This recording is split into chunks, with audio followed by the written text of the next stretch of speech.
Bem-vindos a mais um Giro Sindical. O Giro Sindical é uma parceria entre o DIESE e o SINDIC-CT. DIESE é o Departamento Intersindical de Estatística e Estudos Socioeconômicos e SINDIC-CT é o Sindicato Nacional dos Servidores Públicos Federais da área de Ciência e Tecnologia no setor aeroespacial.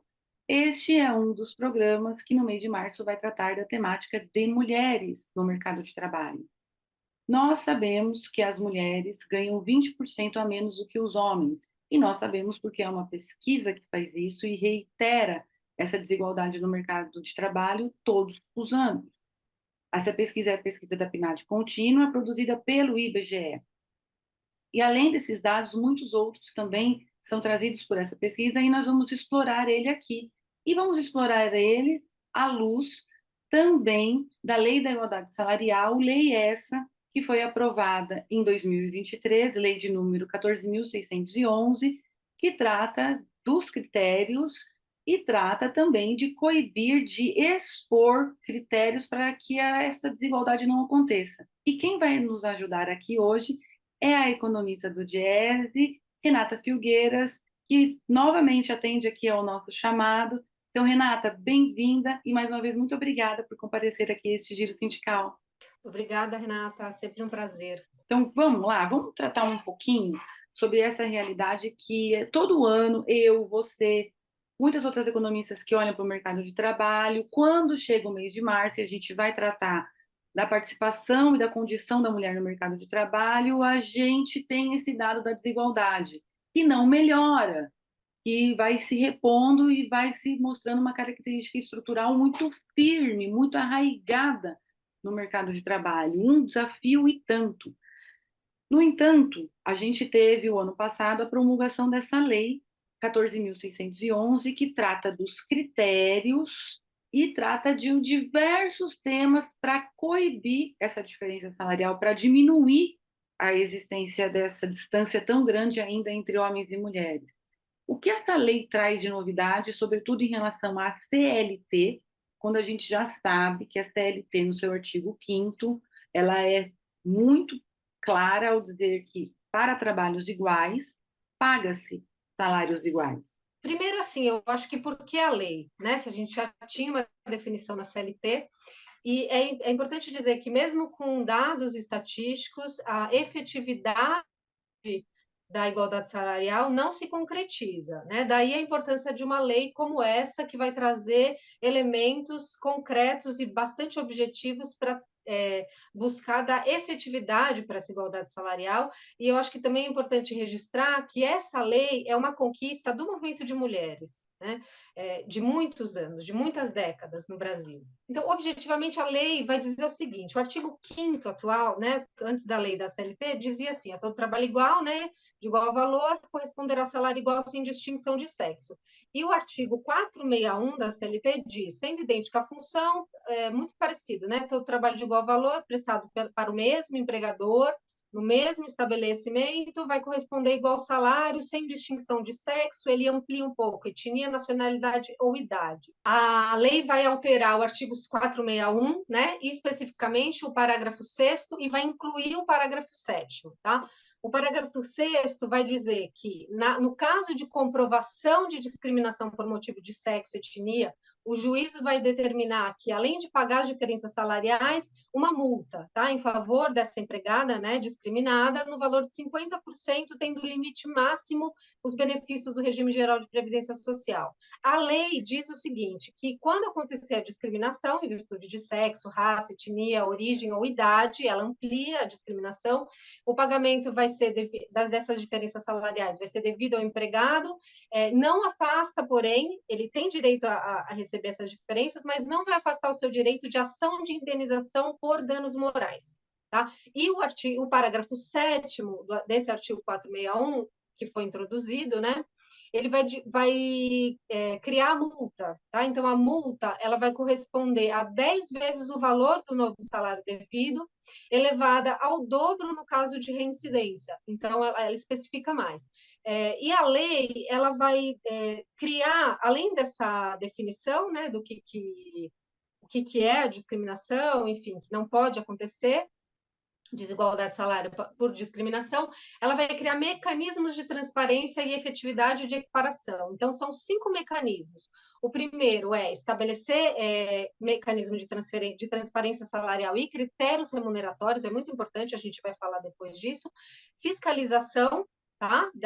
Contra a discriminação salarial, disponibilizar canais para denúncias de casos como esse, promover e implementar programas de diversidade e inclusão no ambiente de trabalho, e, por último, fomentar a capacitação e a formação de mulheres para o ingresso, a permanência e a ascensão no mercado de trabalho.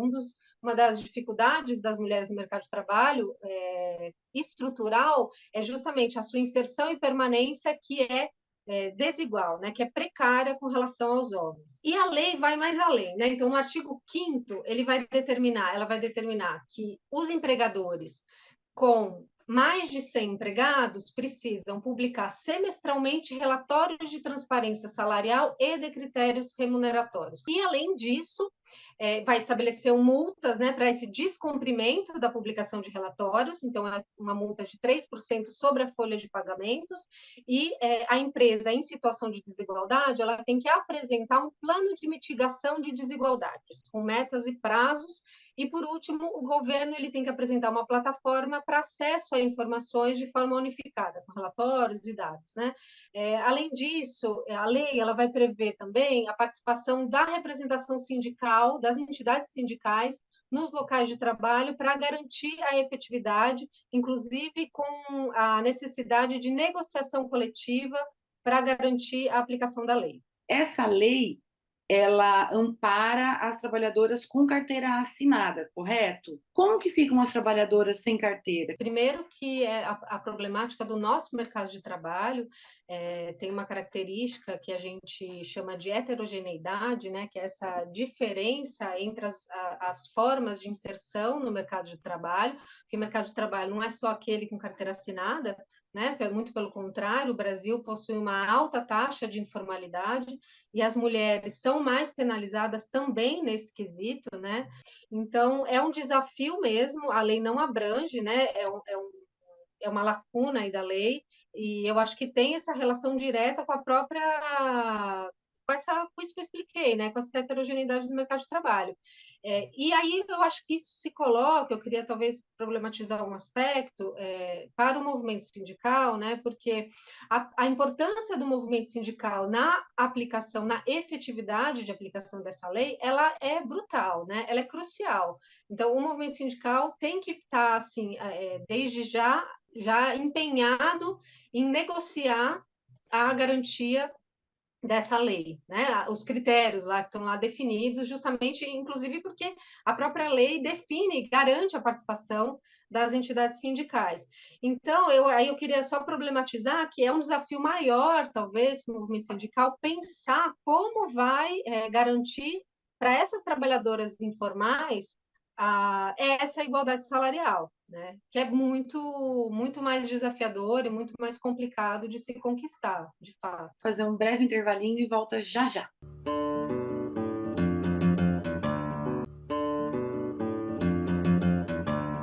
Giro Sindical está de volta e este programa recebe a economista do DIEESE, Renata Filgueiras, ela que também é a técnica responsável pelo trabalho do DIEESE na Confederação Nacional dos Metalúrgicos, filiado à CUT.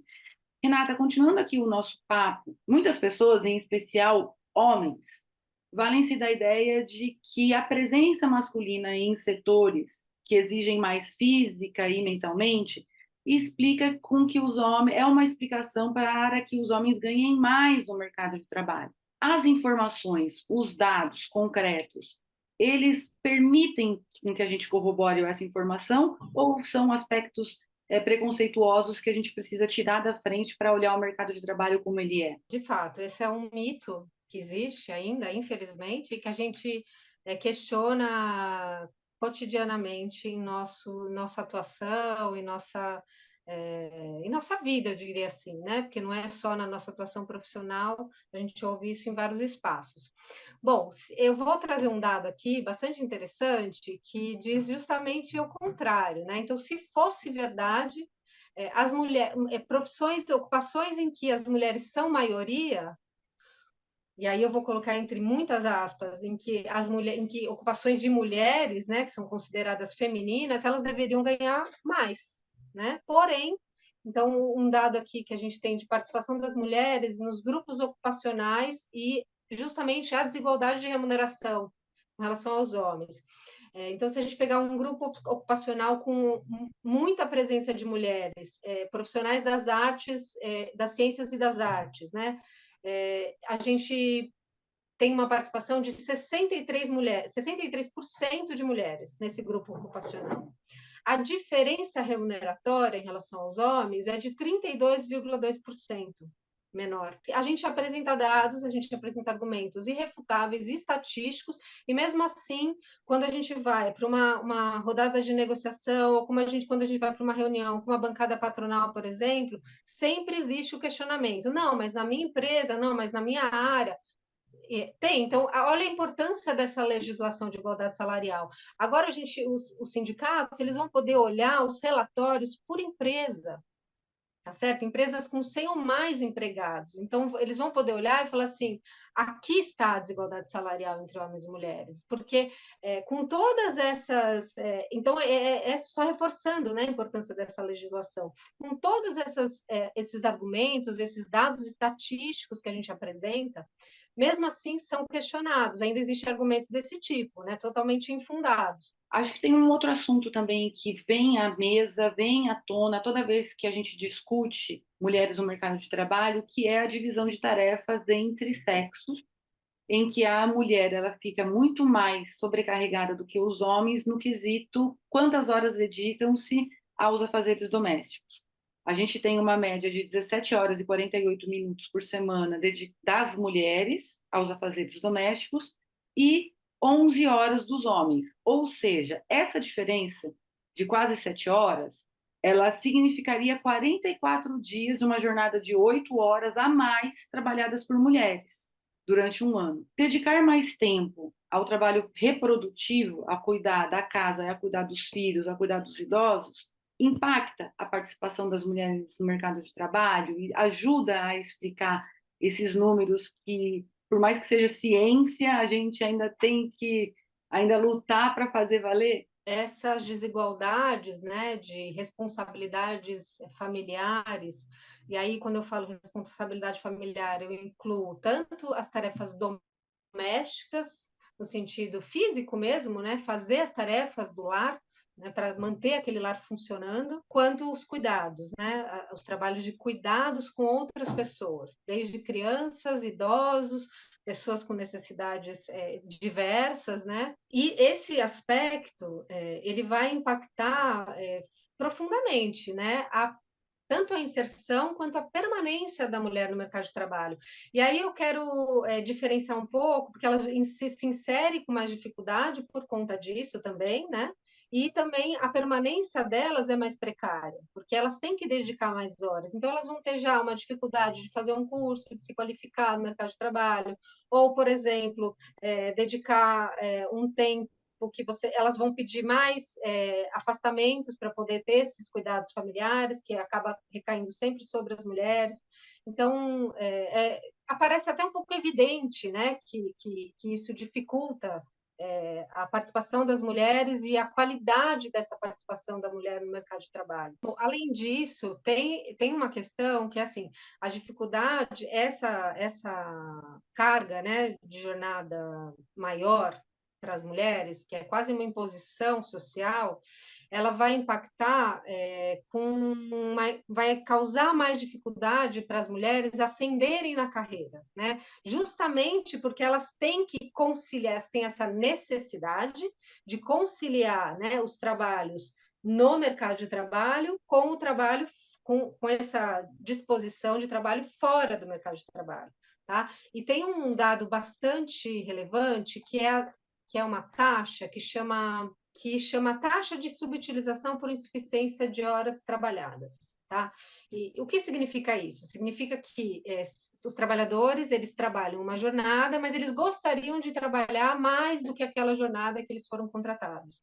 E aí existe um cálculo dessa taxa. Né? Então, quando a gente vai analisar as mulheres comparativamente aos homens, elas têm uma taxa bastante alta, né? Então, no quarto trimestre de 2023, que é o último dado disponível, a taxa das mulheres por subutilização, né, ficou em 6,2%, enquanto os homens, tá? A taxa geral, mulheres, todas as mulheres, não estou nem classificando as mulheres, 6,2%. Os homens, a taxa de subutilização é de 4,2%, então é muito menor, né? A quantidade de homens que gostariam de trabalhar mais, mas não conseguem, é muito menor com relação às mulheres. Se a gente analisar as mulheres negras comparativamente, isso vai também, a desigualdade aumenta. Né? Então, aí mais um acerto da legislação, dizer que não é só gênero, é raça, é cor, é idade. Então, as mulheres negras têm uma taxa de subutilização de 7,3%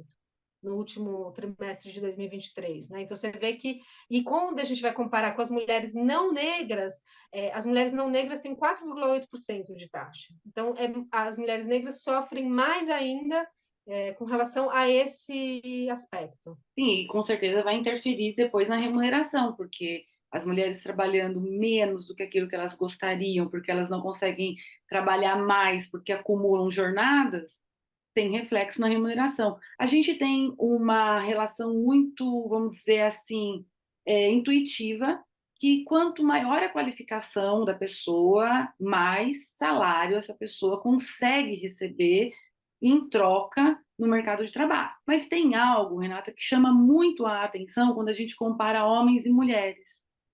Homens e mulheres menos escolarizados têm uma diferença salarial muito mais próxima dessa média que a gente colocou logo no início da nossa conversa, que é de aproximadamente 20%.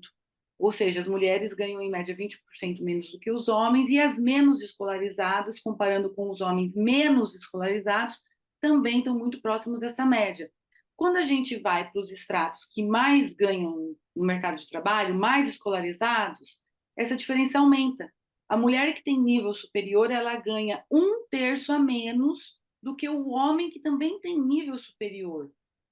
O que explica esse topo mais desigual entre gêneros no mercado de trabalho? Em teoria, é isso que você falou, né? A gente espera que quando aumenta a escolaridade, aumenta a remuneração de forma correspondente. E a gente percebe que o movimento é contrário, aumenta a desigualdade salarial entre homens e mulheres, quanto mais aumenta a escolaridade. Os dados estatísticos são os dados estatísticos, né? Que vão lá mostrar, comprovar toda uma discussão mais ampla, teórica, que tem sido feita já há muitas décadas, né, no Brasil, e não só no Brasil, no mundo, que a desigualdade salarial ela é um elemento estruturante dessa formação e consolidação do sistema capitalista, né, historicamente constituído.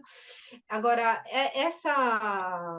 essa desigualdade, esse elemento específico que você trouxe, eu acho que ela vai comprovar o que a literatura já trouxe, né? Que existe uma divisão sexual do trabalho e que ela é regida por dois princípios, né? O hierárquico e o de separação, né? O hierárquico vai definir que o trabalho dos homens vale mais do que o das mulheres. E o de separação é aquele que você disse, né, no começo, que a gente acabou refutando como um mito, né?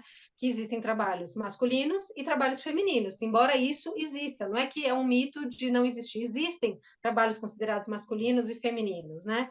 Aí é toda uma discussão mais teórica também, mas eu acho que essa característica hierárquica, ela é muito forte, né? Talvez para justificar não, para justificar esse dado, né? De por que aumenta a escolaridade e mesmo assim a diferença salarial aumenta mais ainda. Continue com a gente que o Giro Sindical volta já já.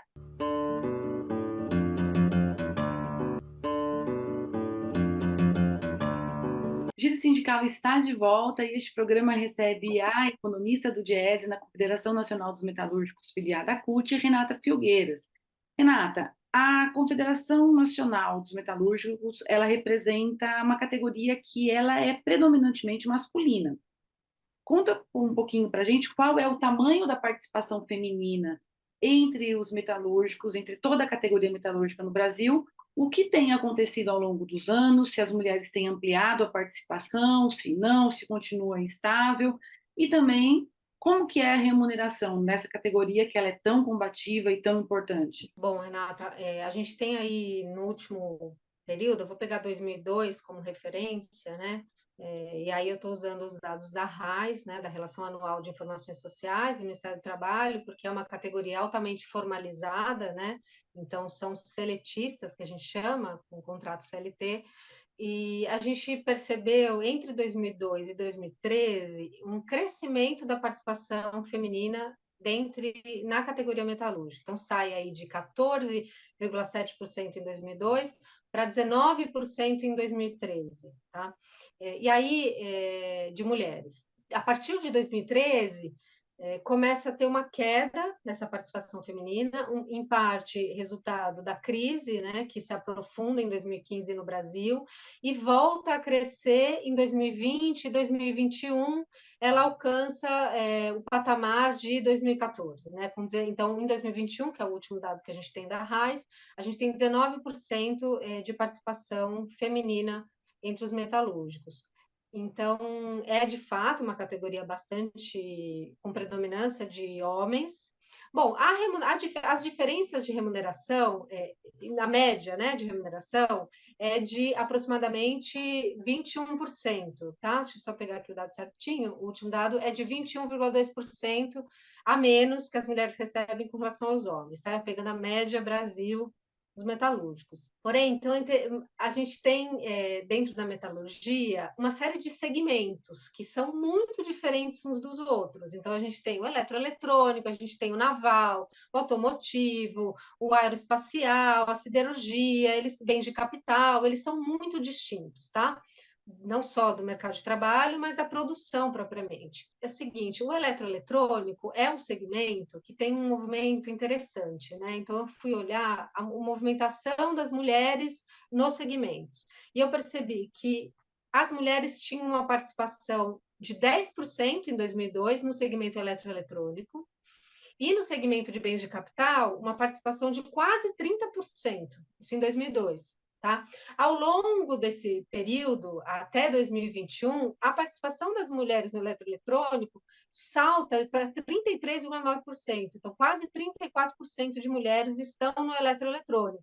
Enquanto as mulheres no segmento bens de capital sai de 29%, quase 30% em 2002 e vai para 14,2%. Cai, né? Portanto, quase que um movimento inverso, né, de um segmento para outro. Eu não posso afirmar que elas saíram do segmento de bens de capital e foram para o eletroeletrônico, mas é interessante essa análise dos dois segmentos, porque são os únicos segmentos que tiveram essa movimentação grande, né, essa variação grande, né, das trabalhadoras. E aí eu acho que não é uma coincidência, né? O segmento de bens de capital é um segmento que tem uma remuneração média mais elevada com relação ao segmento eletroeletrônico. Então, quando a gente olha aqui os dados de remuneração, o segmento de bens de capital, hoje, ele tem uma remuneração média de R$ 3.770. O segmento média para todos os trabalhadores, tá? Incluindo homens e mulheres. O segmento eletroeletrônico tem uma remuneração menor, de R$ 3.640. E a diferença salarial entre mulheres e homens no eletroeletrônico, mesmo com maior presença feminina nesse segmento, é a maior diferença salarial entre os segmentos todos metalúrgicos, tá? A gente tem 28,5% de remuneração inferior das mulheres com relação aos homens no eletroeletrônico. A gente percebe que mesmo com a maior presença de mulheres nesse segmento, a diferença salarial é a maior entre todos os segmentos metalúrgicos, né? E mesmo quando a gente olha também os grupos ocupacionais, os cargos de diretor, gerente, são mais ocupados por homens. E tem uma diferença salarial também muito maior com relação a outros cargos. Por exemplo, trabalhadores na produção tem uma diferença salarial também alta, de 29%. Quando a gente vai analisar diretores e gerentes, a diferença entre homens e mulheres sobe para 37,5%. Então, não é garantia, né, de maior presença feminina, corroborando aí com o dado que a gente falou anterior, né, do mercado de trabalho como um todo. Então, a gente vê que também em categorias específicas, como essa metalúrgica, também tem esse aspecto. A esmagadora maioria das pessoas que estão nessa categoria tem contrato de trabalho, tem acesso à representação sindical. E ainda assim, existem essas diferenças. O que que ajuda a explicar, o que que a sua experiência ajuda a explicar, a partir dos dados, as causas dessas desigualdades que ainda persistem, mesmo no setor metalúrgico? Olha, Renata, eu acredito que as explicações são muito parecidas com as que a gente tem para o mercado de trabalho geral no Brasil. Eu acho que, embora seja que é uma categoria que tem ocupações altamente valorizadas no mercado de trabalho, que tem não só, né, uma participação de mais de homens, mas assim, ela é altamente sindicalizada, então tem uma mobilização grande. Eu acho que aquelas características, né, que é de hierarquia, de separação, elas também ajudam a explicar isso, né? Então existem trabalhos, os trabalhos dos homens, eles valem mais do que os trabalhos das mulheres. Então eu acho que assim, quando pegando esse exemplo que eu dei do segmento eletroeletrônico, tem na literatura algumas hipóteses, né, de que, por exemplo, essa movimentação entre os bens de capital, delas saírem dos eu não posso afirmar, né, mas a hipótese delas saírem dos bens de capital, irem para o eletroeletrônico, um segmento melhor remunerado para um segmento menos remunerado, com uma inserção mais precária, com condições de trabalho mais complexas, né, e mais desafiadoras para os sindicatos também, algumas explicações pode ser, por exemplo, que o segmento eletroeletrônico tem uma característica de que as mulheres têm uma motricidade fina, então é um trabalho mais feminino, as mulheres trabalham melhor, né, com as montagens, com esses componentes, né, eletroeletrônicos que são micro, né, às vezes muito pequenos, enfim. Então, eu acho que essa argumentação da separação e da hierarquia, ela também vale no caso dos metalúrgicos. Renata, muito obrigada pela sua presença, pelos dados que você apresentou, pelo bom debate que você trouxe aqui para a gente. E seguimos, e até uma próxima. Obrigada, Renata.